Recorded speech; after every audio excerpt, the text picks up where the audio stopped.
10월 27일 목요일 삶의 기적을 일으키는 30분 예배를 시작하도록 하겠습니다. 하나님께서 오늘 우리에게 주신 말씀은 요한복음 7장 53절에서 8장 5절까지 말씀입니다. 이 말씀 제가 봉독하도록 하겠습니다. 다 각각 집으로 돌아가고 예수는 감람산으로 가시다. 아침에 다시 성전으로 들어오시니 백성이 다 나오는지라. 앉으사 그들을 가르치시더니 서기관들과 바리새인들이 음행 중에 잡힌 여자를 끌고 와서 가운데 세우고 예수께 말하되 선생이여 이 여자가 간음하다가 현장에서 잡혔나이다. 모세는 율법에 이러한 여자를 돌로 치라 명하였거니와 선생은 어떻게 말하겠나이까? 아멘. 오늘도 하나님께서 오늘 우리에게 주신 말씀을 듣기 전에 잠시 기도하는 시간 갖도록 하겠습니다. 하나님 아버지, 오늘도 저희를 사랑하셔서 저희를 만나주시고 저희에게 말씀해 주시니 감사합니다. 하나님 아버지, 오늘도 주시는 말씀을 통해서 저희를 사랑하시는 하나님을 만나게 하시고 그 하나님의 사랑을 체험케 하시고 그래서 그 하나님을 사랑함으로 인해서 하나님의 말씀에 순종하는 저희 모두가 될 수 있도록 은혜 베풀어 주옵소서. 예수님의 이름으로 감사하며 기도드리옵나이다. 아멘. 우리가 앞에서 본 것처럼 예수님을 잡아오라고 성전 경비병들을 보냈는데 근데 그 성전 경비병들이 예수님을 잡아오지 않자 바리새인과 서기관들 또 대제사장들 유대의 종교 지도자들은 율법을 알지 못하는 무리는 저주를 받은 자로다 라고 얘기합니다. 그렇게 율법을 모르는 사람들은 저주를 받은 사람이다 얘기하고 어떻게든지 예수님을 잡아 죽이려고만 하는 그런 계획을 세웠던 그들이 자신들의 계획이 무산되자 요한복음 7장 53절은 이렇게 말씀합니다. 다 각각 집으로 돌아가고 라고 말씀합니다. 예수님을 잡아와서 그 예수님을 죽이려고 했는데 그 계획이 무산되자 이제 거기에 모였던 사람들, 유대의 종교 지도자들은 다 집으로 돌아갔다라고 말씀합니다. 그렇게 유대의 종교 지도자들이 집으로 돌아가고 그리고 이어지는 요한복음 8장 1절은 이렇게 말씀합니다. 예수는 감람산으로 가시다라고 말씀합니다. 예수님께서 감람산으로 가셨다는 거예요. 이 감람산은 예수님께서 많이 기도하시던 기도의 장소예요. 그리고 누가복음 22장 39절의 말씀에 보면 예수께서 나가사 습관을 따라 감람산에 가시매 제자들도 따라갔더니 라고 말씀합니다. 예수님께서는 예루살렘에 계실 때 습관처럼 감람산에 가셨다는 거예요. 예수님께서는 습관처럼 하나님과 깊은 교제의 시간을 가셨다는 겁니다. 기도의 시간을 가셨다는 거예요. 그래서 지금 요한복음 8장에서 예수님께서 감람산으로 가시다. 요한복음 8장 1절에서 예수님께서 감람산으로 가시다라는 이 말씀은 단순히 그 산에 산책하러 가신 것이 아니라 예수님께서 습관을 따라 기도하러 가셨다라고 말씀하고 있다는 거예요. 예수님께서는 하나님과의 깊은 교제의 시간을 가지시기 위해서 감람산으로 가셨다는 거예요. 그렇게 예수님께서는 하나님과의 깊은 교제의 시간을 가지시기 위해서 감람산으로 가셨는데 그렇게 예수님께서 감람산으로 가시다라는 요한복음 8장 1절의 말씀 바로 앞절의 말씀이 요한복음 7장 53절의 말씀이에요. 다 각각 집으로 돌아가. 하나님께서는 요한사도를 통해서 유대 종교 지도자들의 모습과 예수님의 모습을 바로 연결해서 말씀하시는 거예요. 유대 종교 지도자들은 다 집으로 돌아가고 그러나 예수님께서는 감람산으로 가시고 예수님께서는 감람산에 가셔서 하나님과의 깊은 교제의 시간을 가지시고 유대 종교 지도자들은 다 집으로 가고 왜 유대 종교 지도자들의 모습과 예수님의 모습을 바로 연결해서 서로 상반되는 모습을 말씀하고 계신가? 하나님께서는 이 말씀을 통해서 구원자로 오신 예수님, 그 예수님은 늘 하나님 아버지와 깊은 사랑의 교제의 시간을 가졌고 또 그 하나님의 뜻대로 사역을 하셨어요. 그런데 그와 반대로 하나님을 믿는다 주장하고 있던 하나님의 말씀에 대해서 많은 지식을 가지고 있다라고 주장하고 있던 유대 종교 지도자들은 하나님과 깊은 교제의 시간도 갖지 않고 하나님의 뜻에 전혀 관심이 없었습니다. 요한복음 7장 53절과 8장 1절의 말씀을 통해서 서로 반대되는 그 모습을 통해서 하나님은 이 부분을 분명하게 말씀하고 계신 겁니다. 그렇게 예수님께서는 하나님과의 깊은 교제의 시간을 가지며 또 하나님의 뜻대로 사역하고 계신데 유대 종교 지도자들은 하나님과의 깊은 교제의 시간도 갖지 않고 또 하나님의 뜻에서 보관하더라는 거예요. 그렇게 서로 반대되는 모습으로 살고 있을 때 계속해서 요한복음 8장 2절은 이렇게 말씀합니다. 아침에 다시 성전으로 들어오시니 백성이 다 나오는지라 앉으사 그들을 가르치시더니 라고 말씀합니다.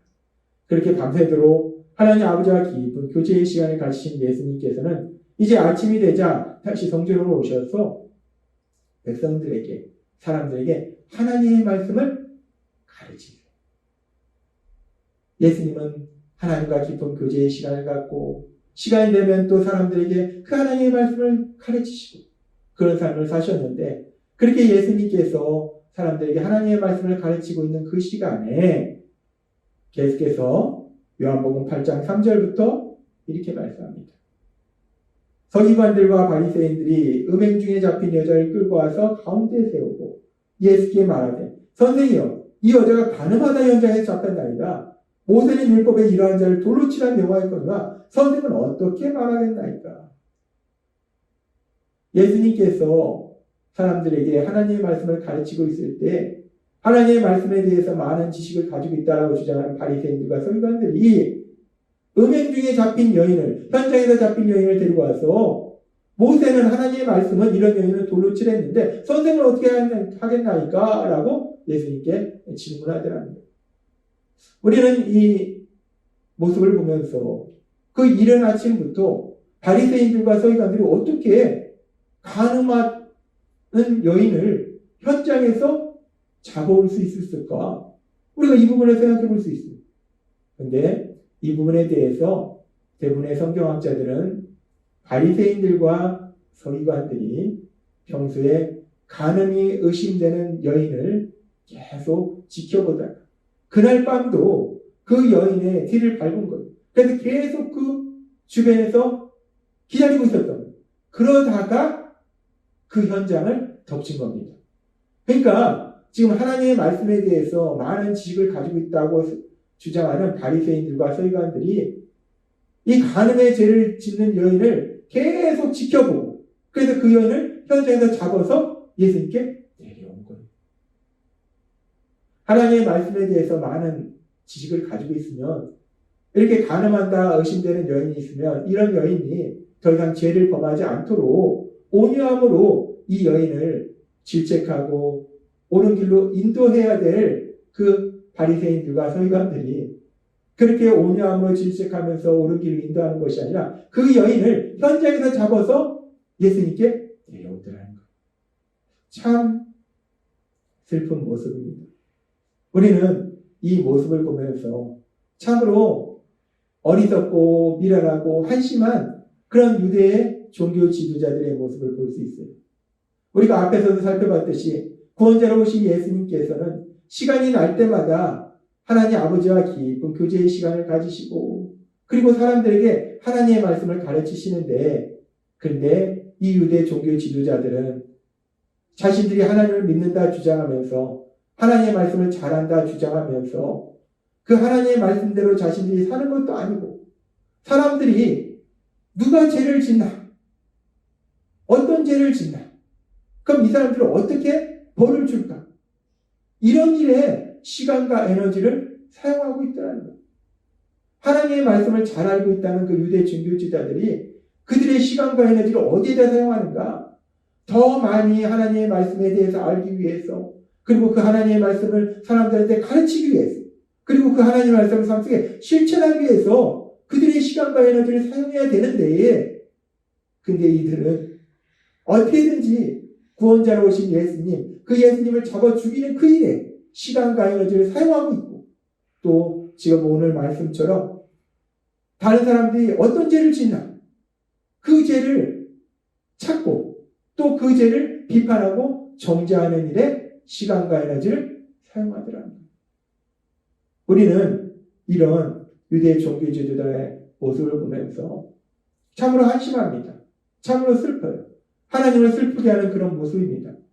그러면서 하나님께서 그런데 왜 오늘 우리에게 이런 슬픈 모습을 보게 하십니까? 왜 이런 어리석고 미련한 모습을 보게 하십니까? 유대 종교의 지도자들이 하나님의 말씀에 대해서 많은 지식을 가지고 있다면서 참 어리석고 미련하네? 한심하네? 우리에게 그런 것을 느끼라고 오늘 이 말씀을 주시는 것인가? 하나님께서 오늘 이 말씀을 우리에게 듣게 하실 때에는 단순히 그들의 어리석음과 미련함을 보면서 그들을 비판하고 정죄하라고 이 말씀을 우리에게 주시는 것이 아니고 그들의 어리석음과 미련한 모습을 보면서 우리 자신의 모습을 다시 한번 돌아보라. 우리 자신은 어떤 삶을 살고 있는지 우리의 삶을 돌아보라고 하나님께서 오늘 이 말씀을 우리에게 주시고 있다는 겁니다. 인간은 다 연약하다는 거예요. 유대 종교 지도자들만 연약한 것이 아니라 예수님의 십자가 죽으심과 부활하심을 통해서 죄에서 사함받고 이제 하나님의 아들과 딸로 살아가고 있는 우리들도 여전히 연약하더라는 거예요. 그래서 우리도 이 유대 종교 지도자들이 행했던 이런 어리석음과 미련함 그 모습을 우리도 살 수 있다는 거예요. 그래서 하나님은 오늘 우리에게 다시 한번 말씀하시는 거예요. 우리는 어떤가? 나는 매일의 삶 속에 내 시간과 에너지를 어디에다 사용하고 있는가? 이 유대 종교 지도자들의 모습처럼 누가 죄를 짓나? 어떤 죄를 짓나? 얼마나 큰 죄를 짓나? 사람들의 죄를 찾고 그 죄를 비판하고 정죄하는데 우리의 귀한 시간과 에너지를 사용하고 있나?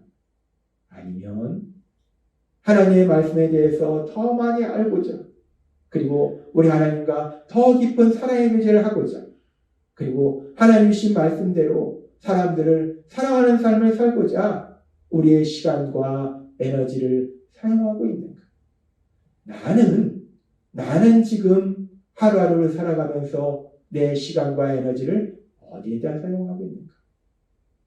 오늘 어리석고 미련한 유대 종교 지도자들의 모습을 보면서 우리 자신의 삶을 다시 한번 돌아볼 수 있는 우리 모두가 되었으면 좋겠습니다.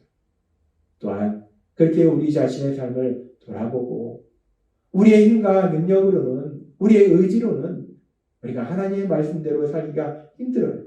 그래서 어제도 하나님께서 우리에게 주신 말씀처럼 하나님께서는 우리가 예수님을 믿을 때 성령 하나님을 우리에게 보내주셔서 우리가 하나님의 말씀을 삶 속에 실천할 수 있도록 도와주신다는 거예요. 그래서 어제도 우리에게 주신 말씀처럼 날마다의 삶 속에 우리 안에 거하시는 성령 하나님의 인도하심과 도우심으로 하나님의 말씀을 삶 속에 실천하는데 우리의 시간과 에너지를 사용하고 그럼으로 인해서 하나님께서 주시는 복을 마음껏 누리고 또한 하나님의 크신 영광을 나타내신 여러분이 되시길 주님의 이름으로 축원합니다. 기도하겠습니다. 하나님 아버지 감사합니다. 오늘도 주신 말씀처럼 참으로 어리석고 미련한 유대 종교 지도자들의 모습을 보면서 우리 자신의 모습을 다시 한번 돌아보게 하신 감사합니다. 우리가 하루하루를 살아갈 때 우리의 시간과 에너지를 어디에다 사용하고 있는지 다시 한번 우리 자신의 모습을 돌아보게 하시고 우리 안에 계신 성령의 인도하심과 도우심으로 하나님의 말씀을 우리 삶 속에 실천하는데 하나님과 깊은 사랑의 교제를 나누고 또한 하나님의 말씀을 삶 속에 실천하는 사랑의 삶을 살고 그렇게 하나님의 말씀을 실천하는데 우리의 시간과 에너지를 사용함으로 인해서 우리 하나님을 기쁘시게 하며 우리 하나님께서 주신 복을 마음껏 누릴 수 있는 저희 모두가 될 수 있도록 은혜 베풀어 주옵소서. 예수님의 이름으로 감사하며 기도드리옵나이다. 아멘. 이 시간도 하나님께서 우리에게 주신 말씀을 묵상하면서 조용히 기도하는 시간 갖도록